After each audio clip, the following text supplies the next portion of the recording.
impresionante, impresionante, Íñigo. Nada, muchas gracias a todos, a la Fundación Mainel, a la Fundación Empresa, Humanismo y Tecnología. Entonces, yo voy a contar básicamente, son como tres partes. Es un proyecto que tiene en común con el Centro Botín, pues que es privado, que no está en Madrid, o sea, está un poco en la periferia, bueno, y que está funcionando pues relativamente bien. Y también con bueno, ya está inaugurado, esa es la única diferencia, también con el centro, la Fundación Hortensia Herrero. Bueno, y entonces nosotros, pues a ver, las tres partes que quiero seguir son un poco el inicio del proyecto para que entendáis de dónde venimos y cómo ha surgido esto, digamos. Después esa peculiaridad de un museo universitario, que yo creo que es lo que le hace más singular, y luego ya actividad, algunos datos. Yo vivo rodeado de medición porque en este centro de investigación de humanidades y ciencias sociales, en ciencias experimentales se mide todo y eso cada vez se aplica más a las humanidades y a las ciencias sociales y en general los académicos de ciencias sociales menos, pero de humanidades se revelan bastante ante la medición, pero la verdad es que es algo imperfecto pero necesario, ¿no? En el museo no medimos tanto, he de reconocer que medimos más, medimos más cuantitativamente, pero quizá no hemos avanzado tanto como el Centro Botín. Ahí veo llegar a uno de los patronos del museo. Esto ya ahora veréis quiénes son los patronos, pero... Bueno, entonces, ¿cómo nace este proyecto? Pues nos remontamos al año 1981 y entonces hay un empresario español, José Ortiz Echagüe, que fundó SEAT y luego fundó CASA, la parte española de Airbus. Pues decide donar sus fotografías. Él, además de un gran empresario, fue un gran artista, posiblemente el mejor fotógrafo de la primera mitad del siglo XX en España. Entonces dona a la universidad pues, sus fotos, 1000 positivos, 10.000 negativos, y la verdad es que la universidad no sabe muy bien qué hacer con aquello. Y de hecho hasta el año 90, 9 años, pues se contrata a un agente, que hoy siguen en la dirección artística del museo, y se les dice un poco, oye, ¿qué esto cómo lo veis? ¿Qué es esto? ¿Qué no? En fin, la universidad es parecida a las fundaciones, o sea, el ritmo es otro, no tienen mucha prisa, se piensa todo bastante. Bueno, y entonces ya en el año 90 se constituye el legado Ortiz Echagüe, que se ubica en el edificio central. 8 años después se hace una primera gran retrospectiva de Ortiz Echagüe en el Reina Sofía, en el año 98. En el 99, digamos que se diseña un plan de esto ha funcionado bien, la universidad amarra mucho y dice, bueno, ¿qué podemos hacer con esto? Y pregunta a estas dos personas cómo lo ven. Y entonces ellos dicen, pues pensamos que se debería hacer una colección fotográfica sobre España que no existe, existe en los demás países y no existe en España, y hacerlo sin hacer mucho ruido.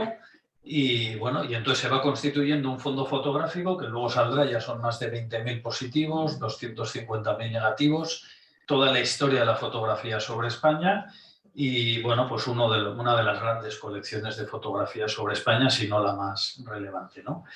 En el año 2002 se constituye el fondo fotográfico y se inicia un proyecto que luego saldrá, que es muy interesante, que en ese para que decía Íñigo, una de las cosas que nosotros hacemos es acompañar al artista, aprovechando un contexto universitario. Entonces el artista viene, estudia la colección, plantea un proyecto, se discute con él ese proyecto y entonces se produce, digamos, ¿no? Siempre tiene que haber una publicación de investigación porque está haciendo eso, se le fuerza un poco, se le obliga al artista a pensar qué es lo que hace, porque a veces algunos lo tienen más sistematizado, otros es más intuitivo. Bueno, en todo caso, se ideó esa idea por carencia de medios en el fondo. Esto nunca les gusta a los curadores decir que el hambre agudiza el ingenio, dicen, porque entonces no nos dan recursos y estamos siempre aquí, en fin, presionados, pero la realidad es que bueno, esto surgió así, ¿cómo hacemos para que siga creciendo la colección si no tenemos un presupuesto de compra importante? Entonces se dijo, invitemos a artistas actuales, estudian la colección, plantean un proyecto, lo discutimos, lo enriquecemos, hablan con científicos, con historiadores del arte, con quien necesiten para desarrollar aquello. Y para nosotros es importante que ese proyecto sea crucial en su trayectoria. O sea, no simplemente vienen con algo ya pensado, lo hacen, sino que tiene que ser algo que van hasta el fondo y que influyen en su desarrollo posterior. Bueno, y luego en el año 2003 pues llegamos a un acuerdo con el MANAC, toda nuestra colección de fotografía queda disponible allí. Bien, y en el año 2009 la colección de fotografía se integra en el museo. ¿Por qué en el museo? Pues porque realmente en el año 98 ahí aparece María Josefa Huarte, que tiene muchas similitudes con Hortensia Herrero en el sentido de tener una colección importante que disfruta mucho y dice, bueno, esto no me lo puedo quedar solo para mí, esto tengo que ponerlo al servicio de la sociedad. Entonces ella se dirige a la universidad, donde ya había creado en el año 98 una cátedra con el nombre de su padre, de Estética y Arte Contemporáneo, y dice, querría donaros la colección. No había llegado a un acuerdo con el gobierno de Navarra y bueno, y entonces al final no le contestaban, en fin, todo, aquello no funcionó bien y dijo, oye, ¿qué os parece a vosotros? Y la universidad inicialmente dice que no. Esto tampoco se sabe mucho, pero dice, bueno, menudos líos tenemos ya aquí, porque ella dice, yo la dono con la condición de que se haga un museo. Y la universidad dice, bueno, pues no podemos hacer un museo, esto es un dineral, el edificio más la actividad. Inicialmente piensa que no, pero bueno, reporta a la Cancillería, que es a quien reporta el rectorado, y la Cancillería delicadamente le dice, hombre, quizá podéis pensarlo un poco más. Y entonces ya pues al final la respuesta es sí, y yo me incorporo en ese momento, bueno, la respuesta es sí, no, la respuesta es hay que pensarlo más, yo me incorporo a la universidad en ese momento. Sigo siendo adjunto a la rectora, por ahora, me ha dicho que de momento seguimos así, pues ya veremos, ¿no? Bueno, entonces, en el año 2008 María Josefa dona su colección a la universidad, en el año 2011 se traslada su colección allí ya a la universidad, a un almacén que se construye, y en el año 2015, en enero del 15, pues vienen los Reyes e inauguramos el museo y se dedican 4 salas a María Josefa, aunque esto va variando mucho. Ahí hay una sala como estaba antes de tapiz y María Josefa firmando con el rector de entonces el convenio, que ese rector es ahora el presidente del patronato del museo. Bien, es un edificio para los que no hayáis estado de 11.000 metros cuadrados, bueno, depende cómo se mida, metros útiles no, pero vamos, en torno a 11.000 metros cuadrados, 13 salas expositivas, tiene un teatro, esto es singular, luego aparecerá, esto con Rafael Moneo, que es el arquitecto del edificio que aparece ahí con María Josefa, fue no un punto de fricción, sino de conversación, porque él inicialmente pensó como en un salón de actos de 100 butacas. Entonces nosotros de esos ya teníamos muchos en la universidad, teníamos también 4 de 400, hasta 400 butacas, y dijimos, hombre, ¿por qué no hacemos ya un salón de actos más grande?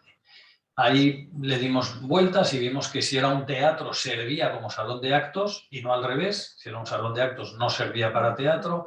Bueno, ya que lo hacemos, no cuesta mucho más que sirva para teatro. Bueno, esto fue creciendo y ahora tenemos una programación desde el inicio de artes escénicas bastante importante. Bien, entonces se pensó para la colección actual todo el fondo fotográfico, además de la colección de María Josefa, y pensando como muy a futuro los almacenes, las salas, las circulaciones, el cuello de botella.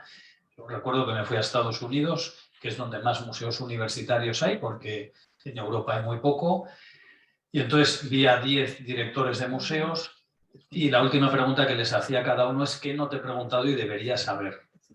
Y entonces ahí esas eran las grandes respuestas. Entonces uno pues era el cuello de botella, si no tenéis, o sea, no sirve de nada una sala inmensa si hay una puerta o un montacargas por donde tienen que pasar las obras y es pequeño. O te decían, si no tenéis temperatura y humedad estables, nadie os va a prestar, habéis tirado todo el dinero que hagáis del edificio. Bueno, 1000 cosas que fueron muy interesantes y que tratamos de hacer. Bien, entonces... ¿Cuál es la misión? Porque esto es clave, Íñigo lo decía y es fundamental, ¿no? Nosotros somos un centro internacional de interés público para la creación y reflexión artística. Nosotros no somos un centro de exposiciones, así al uso, somos un centro para creación y reflexión artística. Y luego con unas peculiaridades al estar en una universidad.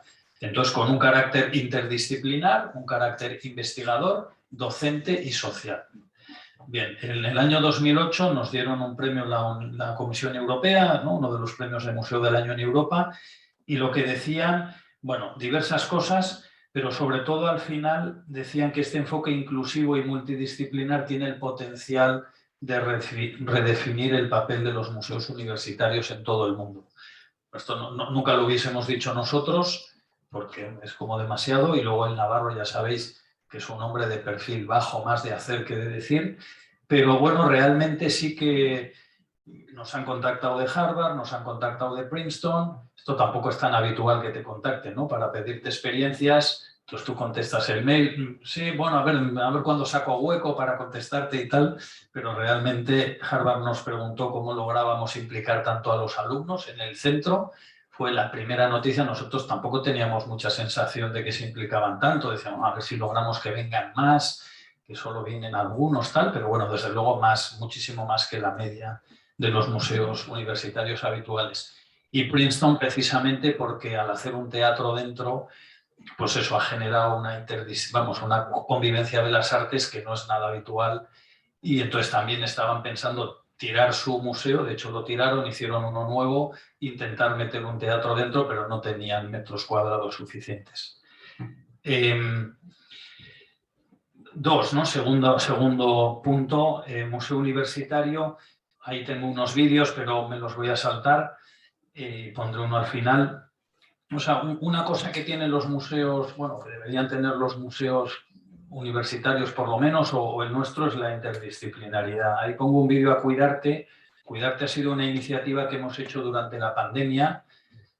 Nosotros también abrimos bastante pronto, no los primeros, pero desde luego en cuanto pudimos, también porque nos parecía que precisamente en un museo con tanto metro cúbico, bueno, el riesgo de contagio es muy fácil controlar la distancia entre la gente, y abrimos muy pronto. Si veréis, luego tuvimos que cancelar casi toda la programación de artes escénicas, ¿no?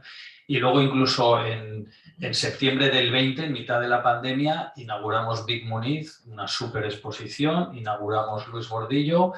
Bueno, pues por lo menos los navarros, o sea, nuestro espíritu de servicio, pues tendremos que hacer aquí esto para que los navarros que ya pueden empezar a salir, montamos una cafetería, una terraza en la cafetería, porque la gente empezó a salir de sus casas y eran miles paseando por el campus. Dijimos, oye, pues que tengan una cafetería al aire libre, tenemos espacio, y la cafetería fuera, la terraza, que era mínima, pues la hemos hecho muy grande y esto ya se ha quedado, ¿no? Bueno, intentamos ahí responder como podíamos. Entonces, Cuidarte fue una iniciativa muy bonita de, bueno, una obra, bueno, fueron diversas actividades, pero una obra de arte y terapia y una obra de teatro con los mayores, que nos parecía el colectivo que más estaba sufriendo toda esa situación, además de los sanitarios, era con los mayores orientado a los sanitarios, bueno, y a toda la sociedad. Y entonces, bueno, se apuntaron bastante, lo organizamos, ellos contaban su caso con profesionales, Tomás Muñoz, etcétera, y iban desarrollando una actividad, una obra de teatro con ellos de protagonistas, y cada uno contaba su historia. Bueno, espectacular, y ya se está llevando a otras ciudades también, con protagonistas de otras ciudades. Hicimos conciertos de la Orquesta Sinfónica, hicimos conferencias, y online nos siguieron pues más de 50.000 personas las diversas cosas, ¿no? O sea que fue que la sociedad necesitaba una respuesta muy buena. Entonces ahí participaron sociólogos, por supuesto artistas, escritores, bueno, que se montó un tema interdisciplinar, porque tú tienes el talento en la universidad, la cosa es conseguir que esos profesores se interesen por las cosas que haces, ¿no? Bueno, la investigación, pues lógicamente estando en un campus eso es fundamental. La investigación en arte a veces está menos clara que es. Bueno, entonces ahí también intentamos hacer cosas. De docencia lanzamos un máster de estudios curatoriales, que es el primero, digamos, de estas características en España. Yo diría que en toda Latinoamérica hay dos de este tipo y está funcionando muy bien. Y luego montamos un programa de campus creativo como para alumnos.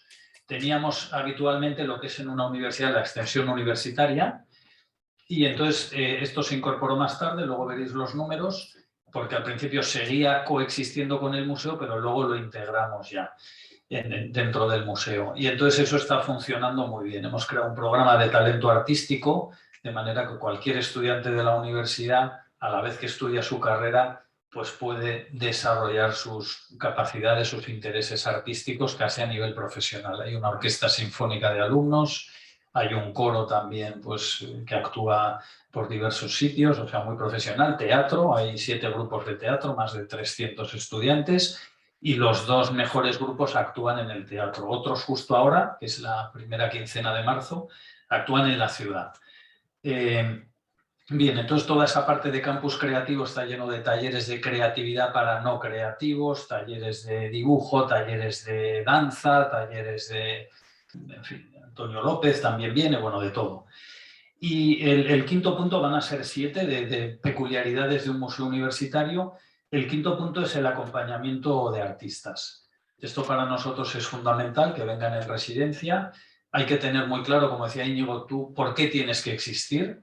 Es necesario que existas y ser muy honesto. A veces dices, oye, si es que no es necesario que existamos, pues bueno, no nos gastemos este dinero, este tiempo, este esfuerzo, ¿no? Y nos parecía que trabajar con los artistas, también a veces cuando están en sus fases más iniciales y no interesan ya a todo el mundo, porque cuando ya están más consagrados interesan a todos, ¿no? Nosotros trabajamos con todos, también con los que están en una fase más inicial, ¿no? Y trabajar con ellos, entrar en su proceso creativo, entrar en sus cabezas, ver cómo se puede transferir, si hay pautas comunes, ahora hay una tesis doctoral sobre esto, estamos trabajándolo mucho, cómo funcionan las cabezas de los artistas, incluso con imagen cerebral, qué partes se activan cuando deciden, en fin. Y todo eso, ver si hay pautas comunes entre ellos y si eso se puede transferir a la sociedad. Que la transferencia, igual que el impacto, es otro de los grandes temas, ¿no? Y de hecho están muy relacionados.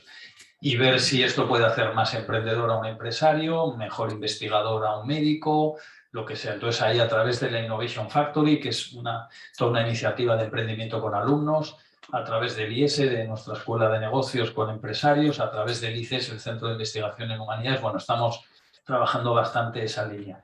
Y luego la dirección colegiada, claro, un museo tan poliédrico que tienes artes escénicas, tienes danza, tienes música, tienes teatro, tienes artes plásticas, fotografía, pintura, vídeo, tienes arquitectura, moda.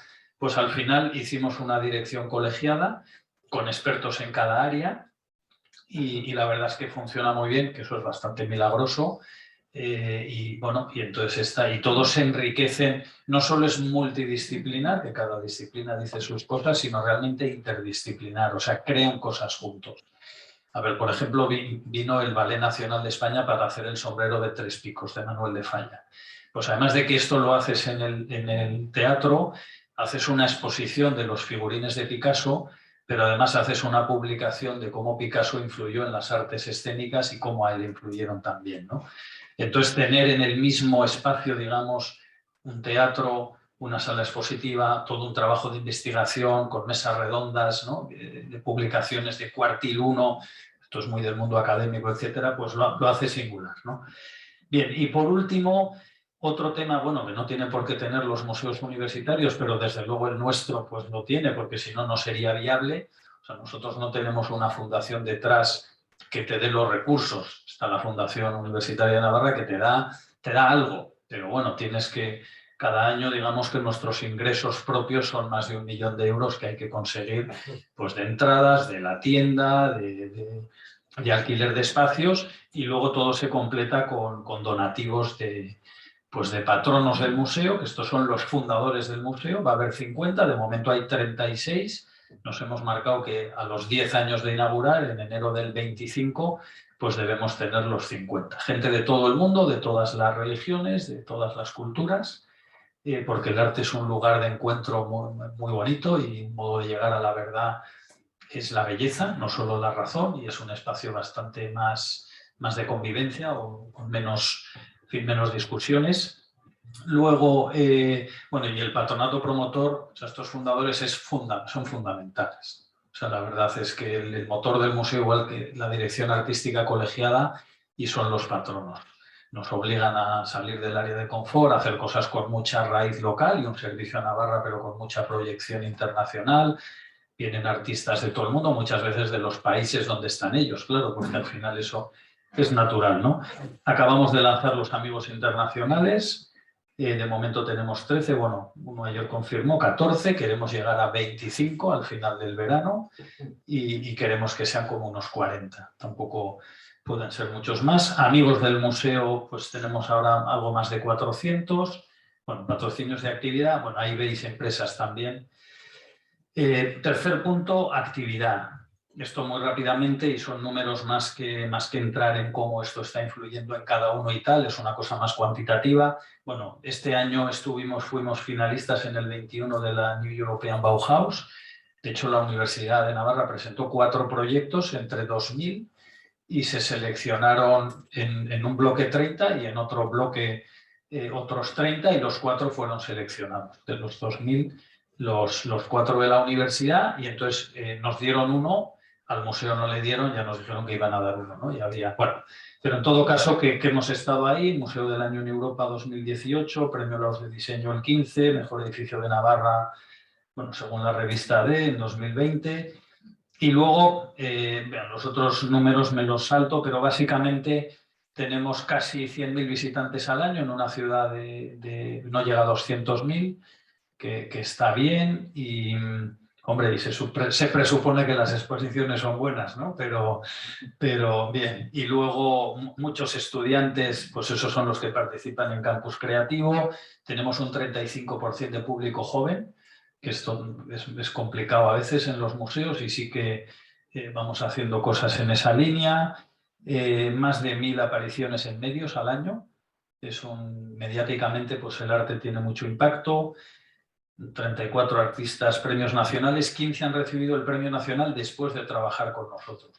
Eso también, pues, satisface ver que haces un servicio, o sea, que, bueno, que apoyas a esa gente y que luego esa gente quizás colaborado algo en que luego pues les den el premio nacional de diversas disciplinas, ¿eh? Por eso son 15 en 7 años. Bien. Os voy a poner un vídeo rápido bueno, el vídeo os lo pongo rápido, pero no es corto porque me he saltado los otros. Son 5 minutos para que veáis que esto ocurre. O sea, que no solo aquí un tipo en el atril contando historias, sino que esto es qué pasó el curso 2021. Nosotros cómo funcionamos, no por año natural, sino por curso académico, pues los datos que habéis visto es hasta septiembre del 21, porque los siguientes los tendremos el 31 de agosto del 22. Entonces, si os parece, vemos este vídeo, que es qué pasa en el museo un año.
Queda alguna cosa, pero esto ya yo creo que lo vamos a pasar muy rápido porque, bueno, porque Alejandra, además, yo he estado visitando las obras previo a venir y tengo muchísimo interés en volver a escuchar cosas y a escuchar otras nuevas, ¿no? Bien, hay algunos datos más como resumen de actividad en la presentación, pero yo creo que, bueno, a ver que lo repasemos, o sea, en fin, todo lo que ha ido habiendo de cine también, bueno, de todas las disciplinas, pero esto, bueno, colecciones, pues eso, os decía que empezamos con 1000, pues ya estamos en 20.000, artes escénicas, pues las diversas cosas que hemos hecho, esos cuadernos de creación, que esto lo hacemos no solo con artes plásticas, también con artes escénicas. Bueno, es que ahí hay mucho material, pero me lo voy a saltar.